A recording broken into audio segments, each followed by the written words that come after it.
All is not right. Someone took hold of my gown. You silly creature, said the eldest, it is nothing but a nail in the wall. Then down they all went, and at the bottom they found themselves in a most delightful grove of trees, and the leaves were all of silver, and glittered and sparkled beautifully.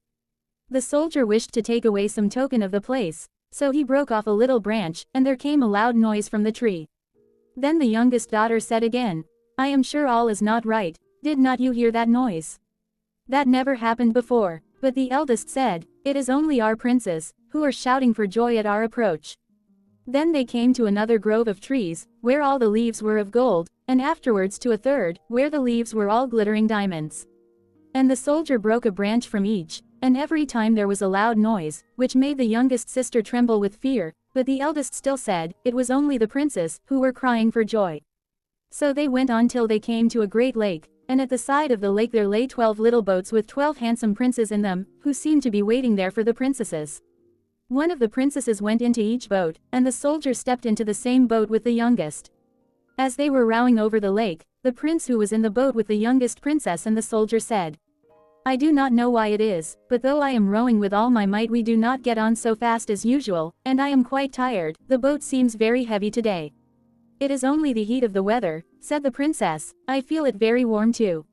On the other side of the lake stood a fine illuminated castle, from which came the merry music of horns and trumpets. There they all landed, and went into the castle, and each prince danced with his princess, and the soldier, who was all the time invisible, danced with them too, and when any of the princesses had a cup of wine set by her, he drank it all up, so that when she put the cup to her mouth it was empty. At this, too, the youngest sister was terribly frightened, but the eldest always silenced her. They danced on till 3 o'clock in the morning, and then all their shoes were worn out, so that they were obliged to leave off. The princes rowed them back again over the lake, but this time the soldier placed himself in the boat with the eldest princess, and on the opposite shore they took leave of each other, the princesses promising to come again the next night. When they came to the stairs, the soldier ran on before the princesses, and laid himself down, and as the 12 sisters slowly came up very much tired, they heard him snoring in his bed, so they said, now all is quite safe. Then they undressed themselves, put away their fine clothes, pulled off their shoes, and went to bed.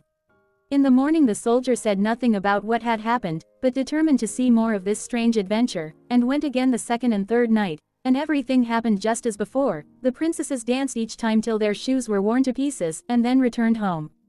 However, on the third night the soldier carried away one of the golden cups as a token of where he had been. As soon as the time came when he was to declare the secret, he was taken before the king with the 3 branches and the golden cup, and the 12 princesses stood listening behind the door to hear what he would say. And when the king asked him, where do my 12 daughters dance at night? He answered, with 12 princes in a castle underground. And then he told the king all that had happened, and showed him the 3 branches and the golden cup which he had brought with him.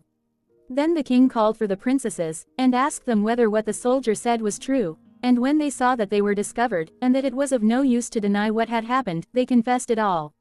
And the king asked the soldier which of them he would choose for his wife, and he answered, I am not very young, so I will have the eldest. And they were married that very day, and the soldier was chosen to be the king's heir.